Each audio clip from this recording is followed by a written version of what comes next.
Финал Пухалович. На първо място Мадлена Радоканова, Левски Кляница.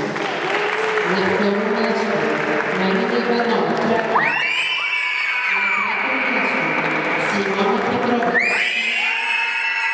Четвърто място Лиляна Карлева, Чак ДКС. Пето място без състезателки Стейси Банчева, Бероя и Михайла Вълчанова, Чак ДКС. На седмо място Тихомира Болева, Левски Кляница.